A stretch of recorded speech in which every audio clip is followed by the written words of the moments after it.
আসসালামু আলাইকুম। এটা DC circuit type 3 missing data Tesla volume 1 এর 4th এডিশনের ম্যাথ। এটা হচ্ছে এক্সাম্পল 8। এটা বলতেছে একটা সিরিজ সার্কিট এবং ফাইন্ড আউট করতে হবে আই ই আর1 আর2 এ আর1 আর2, তারপরে এই আমার সাপ্লাই ভোল্টেজ এবং আমার সার্কিটের মোট কারেন্ট। শুধু দেওয়া আছে এই সার্কিটের এই অংশটার পাওয়ার এবং রেজিস্ট্যান্স। তাহলে আমি খুব সহজেই সার্কিটে মোট কারেন্ট কত বের করতে পারি। কিভাবে? আমরা এটা P3 সমান জানি I স্কয়ার R3, যেটা আমার মোট কারেন্ট। তাহলে পাওয়ার হচ্ছে R আর রেজিস্ট্যান্স হচ্ছে 1। এখান থেকে আমি দেখলাম কারেন্টের মান হচ্ছে 2√2 অ্যাম্পিয়ার। এটা হচ্ছে আমার একটা অ্যান্সার।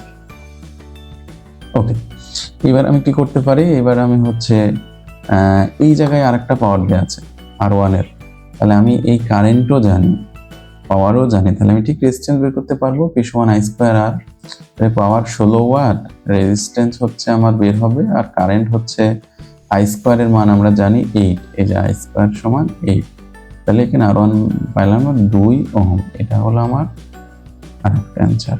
ঠিক আছে, এবার আমি দেখেন এইটা পাইলাম, R1 পাইলাম, R2 পাইলাম, R3 পাবো না, যেহেতু টোটাল রেজিস্ট্যান্স দেওয়া আছে 32। যেহেতু এটা সিরিজ সার্কিট, তাহলে টোটাল রেজিস্ট্যান্স হবে শাখা রেজিস্ট্যান্স গুলোর যোগফলের সমান। R3 সমান R1 R2 R3।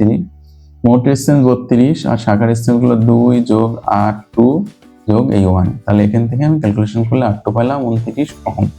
এটা হচ্ছে আমার আরেকটা উত্তর। ওকে, এখন আমার বলছে এই সাপ্লাই ভোল্টেজ কত। তাহলে আমি মোট কারেন্ট সাপ্লাই কত হচ্ছে সেটাও জানি, মোট রেজিস্ট্যান্স কত সেটাও জানি।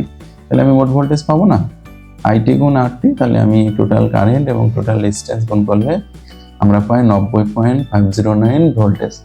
তো এটাই হচ্ছে আমাদের উত্তর, মোট সাপ্লাই ভোল্টেজ। ঠিক আছে, থ্যাংক ইউ সবাইকে। আসসালামু আলাইকুম। আপনাদের যদি কোনো প্রশ্ন থাকে তাহলে কমেন্ট বক্সে জানাতে পারেন।